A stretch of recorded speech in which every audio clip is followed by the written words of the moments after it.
In this module, we shall learn about what we mean by change in the context of OB, the kinds of change and forces that cause change.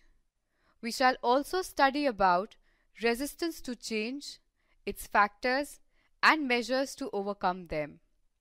In addition to these, we shall be discussing the approaches for management of change and the concept of J-curve.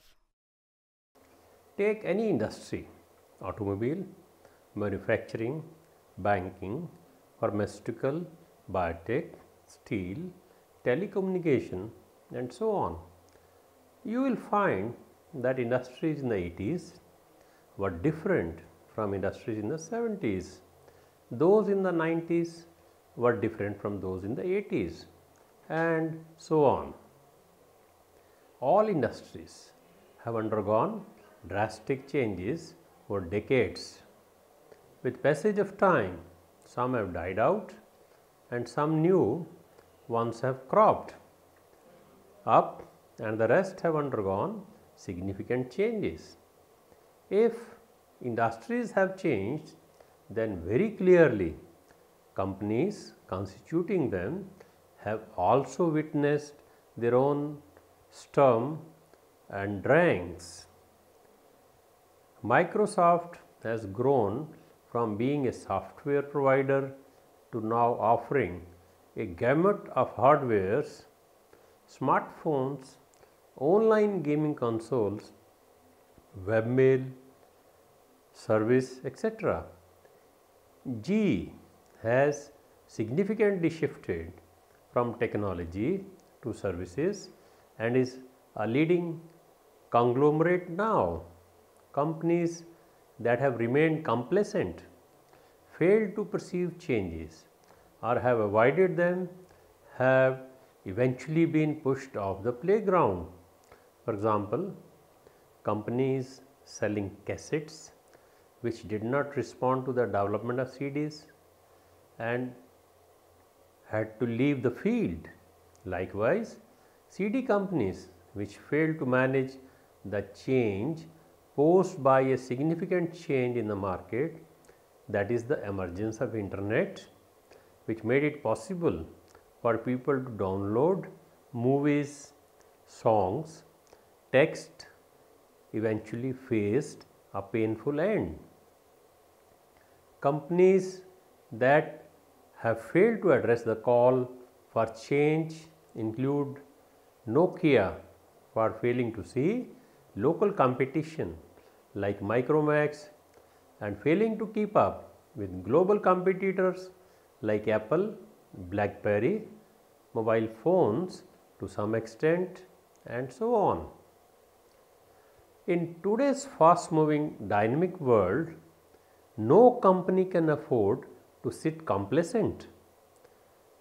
Organization needs to be receptive to the weaknesses of its internal environment and the threats posed by its external environment to effectively turn them into strengths and opportunities respectively. The term organizational change refers to company-wide changes different from smaller changes of the like hiring a new employee, altering a corporate program, etc. You can see how organizations have changed over time. Their look, way of working have all changed with time. Women now occupy a significant position compared to the past wherein they were confined to the secretary level jobs.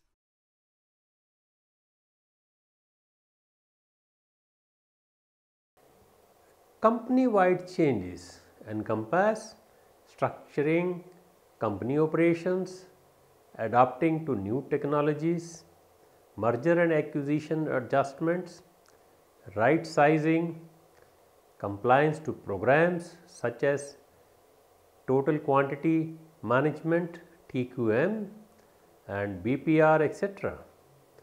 Organizational changes transform the organization and call for a radical reorientation of the organizational operations. Changes can be planned, or they can be unplanned. Planned changes are relatively easy to manage. For example, if a company seeks to modernize its operations in the light of changes in IT and competition, it can prepare the workplace and workforce to embrace the change by providing them adequate skills through training. In this way, resistance is minimized and change manifests in the organization. When the organization has the will and intention to carry out some change for which it can strategize systematically, such a change is called a planned change. And unplanned changes are changes which catch the organization unaware and call for immediate action to avoid adversities and adversaries. For example, if in an organization majority of the employees threaten to leave their job and work elsewhere due to rigid working schedule, this change can be called unplanned since the management did not see it coming. Over the years, we have seen that industries and companies have changed. With passage of time, some have died out, some new ones have cropped up, and the rest have undergone significant changes. Change is the prerequisite for growth and survival. Companies that have been proactive in dealing with change include the market leaders like Microsoft, Samsung, Apple, and so on. GE, for example, has shifted from technology to services and is a leading conglomerate now. We can see how Microsoft company has grown from being a software provider to now offering a gamut of hardwares, smartphones, online game console, webmail services, etc. Companies that have remained complacent, failed to perceive changes, or have avoided them have eventually been pushed off the playground. For example, companies selling cassettes which did not respond to the development of CDs had to leave the field. Likewise, CD companies which ignored the emergence of internet eventually faced a painful end. Companies that have failed to address the call for change include Nokia for failing to see local competition like Micromax and failing to keep up with global competitors like Apple, etc. BlackBerry mobile phones to some extent have also overlooked changes facing them. In today's fast-moving dynamic world, no company can afford to sit complacent. An organization needs to be receptive to the weakness of its internal environment and the threats posed by its external environment to effectively turn them into its strengths and opportunities respectively. After knowing the importance of change, let us now know what are the two major kinds of change. Organizational change can be classified into two broad categories. The first category is planned change. Planned changes are relatively easy to manage. For example, if a company seeks to modernize its operations in light of changes in IT and competition, it can prepare the workforce to embrace the change by providing them adequate skills through training. In this way, resistance is minimized and change manifests in the organization.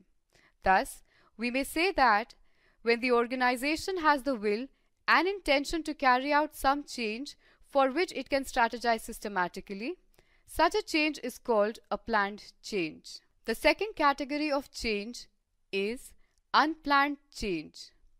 Unplanned changes are changes which catch the organization unawares and call for immediate action to avoid adversaries. For example, if in an organization, majority of the employees threaten to leave their job and work elsewhere due to rigid work timings, health concerns, and so on, this change can be called unplanned since the management did not see it coming. we shall now discuss the forces that cause change. The first among them is change in the nature of workforce. With restrictions on the movement of labor between countries dissipating, organizational workforce has become culturally diverse. Next factor is technology. Just when a firm responds to a technological development, a newer, path-breaking technological development surfaces. Firms have to continually respond to such technological advancements through focus on innovation, R&D in order to survive and grow. Next is economic shocks. These are unexpected and unpredictable changes that affect an economy, either positively or negatively. Economic shocks are also known to impose changes on organizations. For example, the emergence, growth, boom, and subsequent bust of the dot-com bubble has had serious ramifications for the industry. Let us now move to the fourth factor, that is competition. With globalization gaining momentum, competitors are increasing and competition is becoming more and more tough. As a consequence of heightened competition, firms are focusing on short production runs and product cycles with constant development of new product. At the same time, in order to be more agile, firms are moving towards flexibility with respect to business processes and policies. This shows how competition is imposing changes on organizations. We have social trends, world politics, and new legislations and regulations influencing changes in organizations.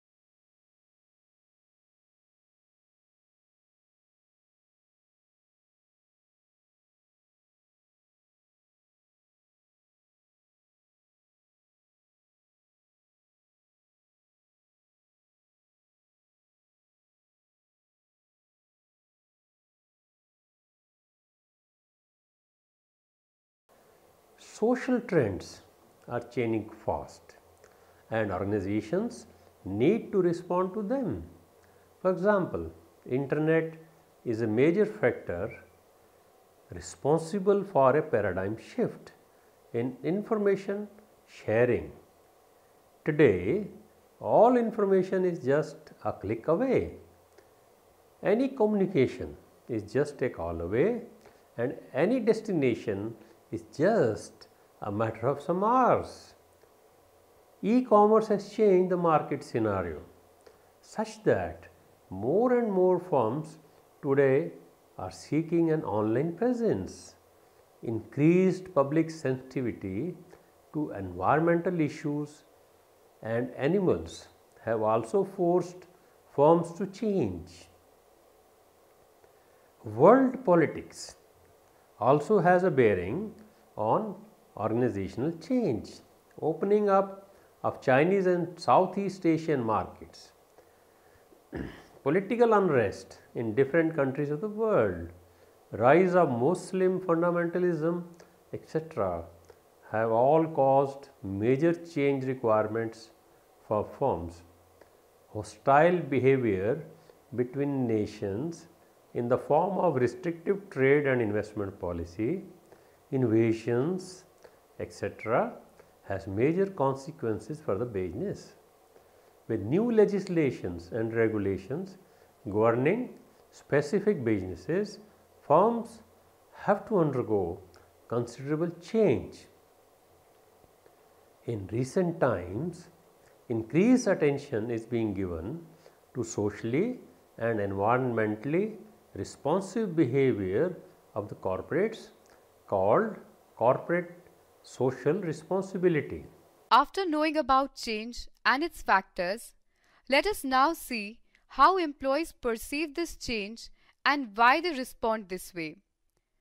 Resistance to change is a natural response to change. To an extent, it is a healthy response as well. Employees resist change as it involves a shift from their equilibrium. Employees are comfortably settled in the organization until a change comes and disturbs this equilibrium. It calls for breaking their status quo. At the individual level, habit, security concerns, fear of the unknown, economic factors, and selective information processing cause this resistance to change. Organization members resist change. Resistance to change is a healthy response to change. It is in fact positive in the sense that it makes employees' behavior somewhat predictable and stable.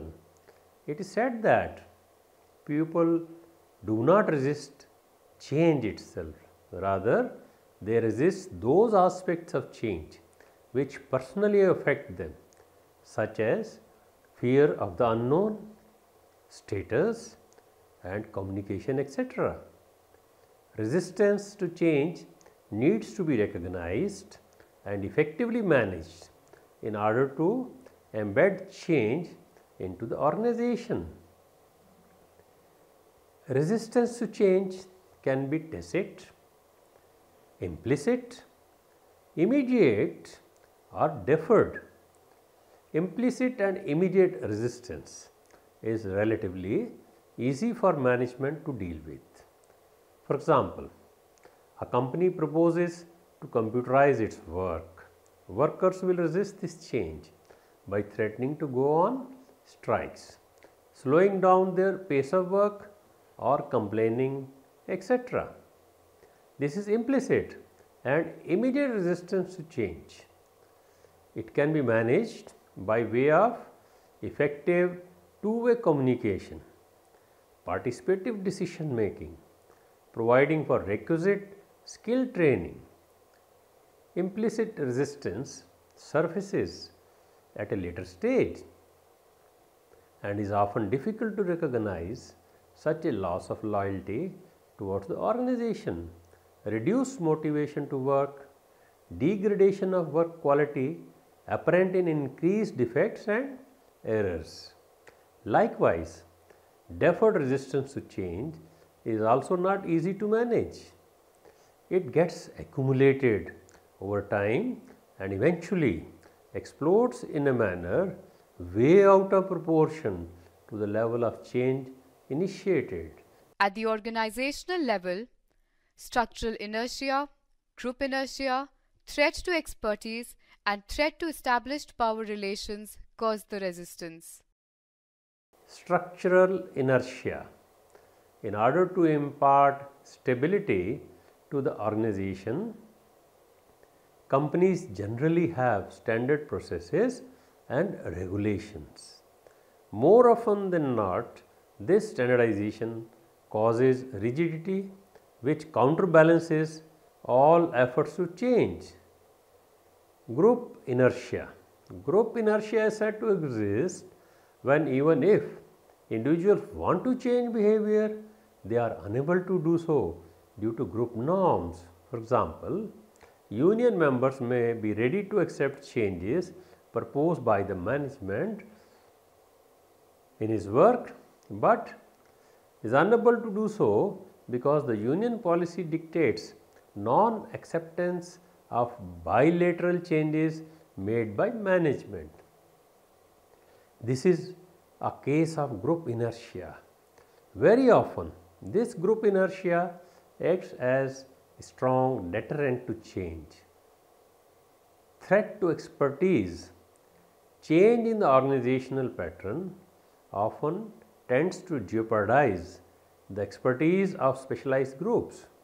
For example, automation of processes is taken to be synonymous to loss of jobs at various levels of work. This is to say that employees perceive that technological advancements at workplace will replace human workers and hence resist technological advancements in the workplace. Threat to established power relations. If a change calls for redistribution of power, relations such that those holding substantial power before implementation of change tend to face significant dilution of their authority, it tends to cause resistance to change. However, this resistance must be overcome in order to effectively implement the change. It can be overcome through an open two-way communication, by imparting training to enhance skills, seeking participation of employees in the change decision, by fair implementation of change, and through manipulation, co-optation, and coercion. We know that business environment is dynamic and organizations cannot afford to overlook these forces. Once the organization identifies the need for change and the direction of it, it is bound to face resistance. At this stage, the management needs to identify and overcome the various forms of resistance that are obstacles in its way of implementing the change. Various measures have been suggested to deal with resistance to change. Some of them are communication. At the heart of every successful change management program lies effective communication. Unless people in the organization are communicated about the proposed change, its relevance, requirements, consequent benefits to them, etc., they cannot be expected to accept and adapt to the change. Rather, their resistance will only grow. Organizations need to effectively market change such that employees willingly embrace them. Education, imparting formal training to employees to augment their capability, capacity, productivity, and performance in the change scenario is known to reduce resistance. Training also helps to maintain, upgrade and update skills essential for career growth. Participation. Every organization needs to understand and appreciate that its workforce possess the ability to contribute effectively to decision making. Their involvement in a change decision will help elicit the workforce participation and commitment towards the change management program. It is generally seen that workers have an inherent mistrust in the management. So, if employee representatives work with the management on issues concerning the organization involving the change program, employee commitment towards the task can be obtained. Fair implementation of changes. Change should be implemented fairly and consistently in the organization so that some employees do not feel overburdened to the benefit of the remaining others. Manipulation and co-optation. Manipulation is a type of social influence that attempts to change behavior of others through deceptive tactics. In context of organizational behavior and change, manipulation involves twisting and distorting facts pertaining to change to make it appear attractive without undesirable information in order to elicit a favorable response to change. Co-optation is a combination of manipulation and participative decision making. With co-optation, even a greater commitment to change can be evoked from the employees. Coercion. Coercion involves use of intimidation or threats or some other form of threats on resistors. Threats in this case may be in the form of transfers, pay cuts, negative performance evaluations, and so on to force the resistors to adopt the change. After knowing about change, factors causing change, and resistance to change, let us now study about the management of change. Management of change deals with the systematic response to change. The objective of every organization should be to proactively manage changes rather than reacting to them. There are three approaches to management of change. The most common approach is given by Levin.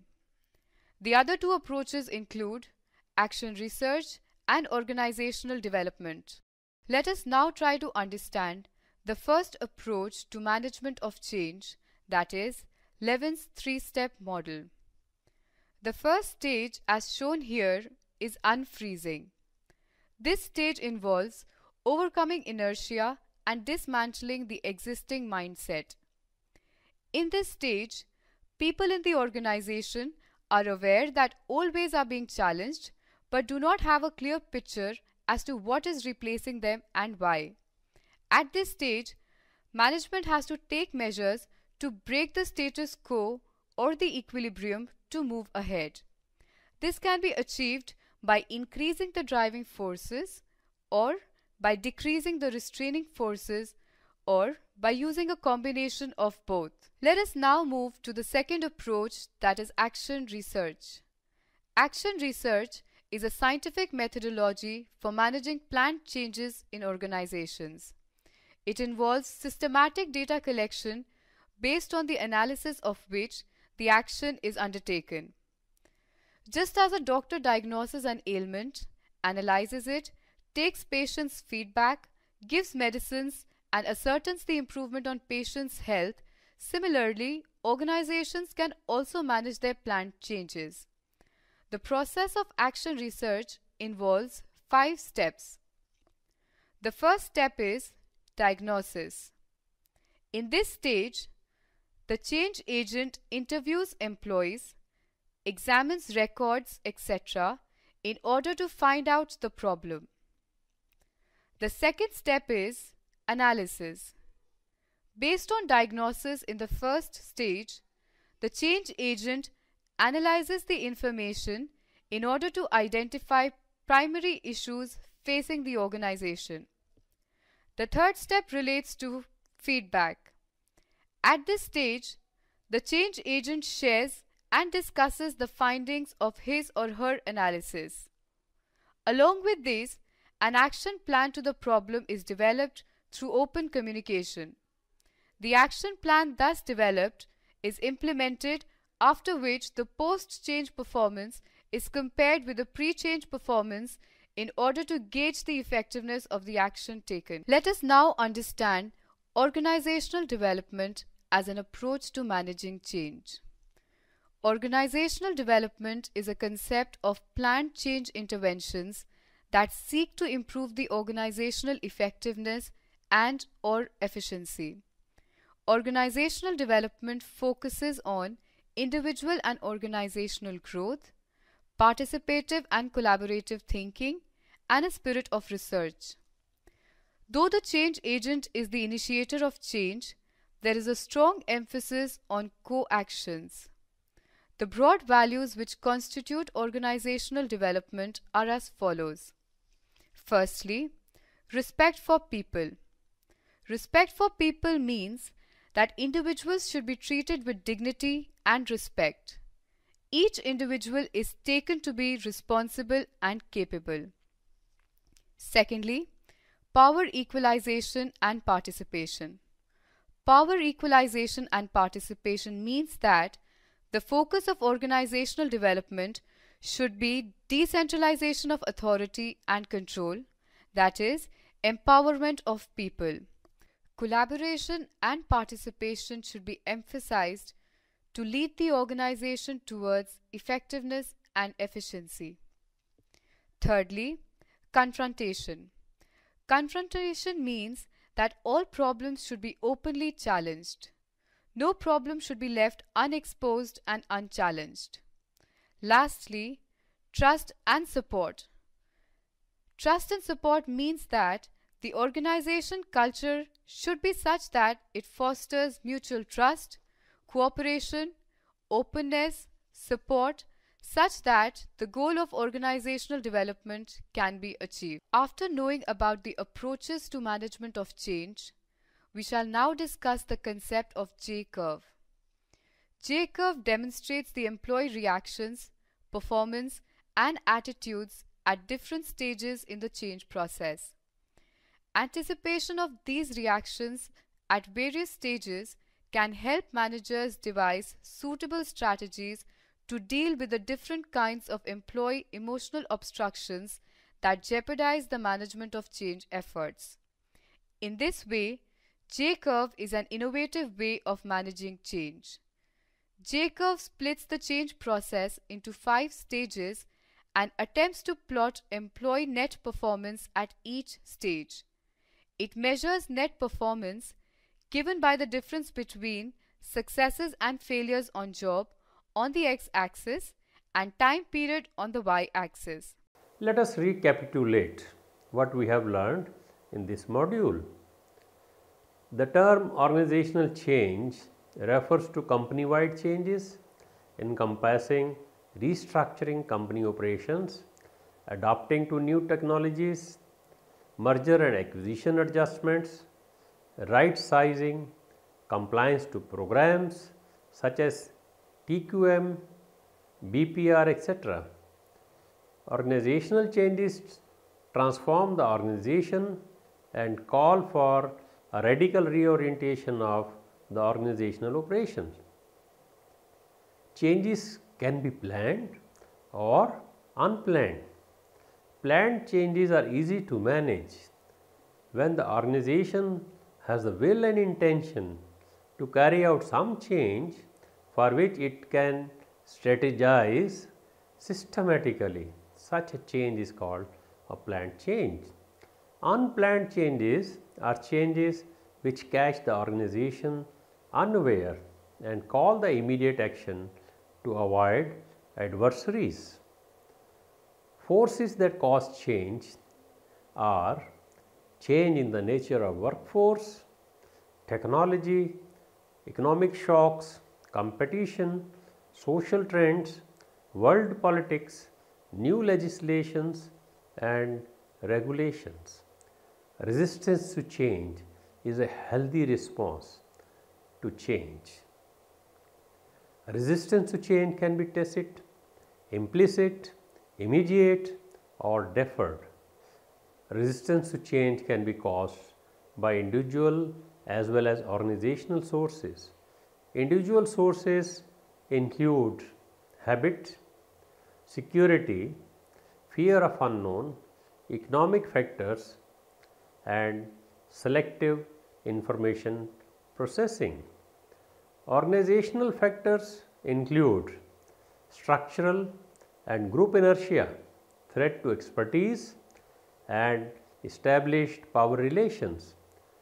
Resistance to change can be overcome through communication and education, participation, fair implementation of changes, manipulation, co-optation and coercion. Kurt Lewin has identified 3 stages in the management of change process: unfreezing, movement and refreezing. J-curve demonstrates the employee reactions, performance and attitudes at different stages in the change process. In this module, we have learnt about organizational change, forces that cause these changes, which include change in the nature of workforce, technology, economic shocks, competition, social trends, world politics, new legislations and regulations. We then studied about resistance to change. It is a healthy response to change that can be tacit, implicit, immediate or deferred. It can be caused by individual as well as organizational sources. Resistance to change can be managed by communication, education, participation, fair implementation of change, manipulation, co-optation and coercion. The module also talked about change management approaches, in which we studied Levin's 3-step model, action research and organizational development. Lastly, we also discussed the J-curve as an innovative method for managing change.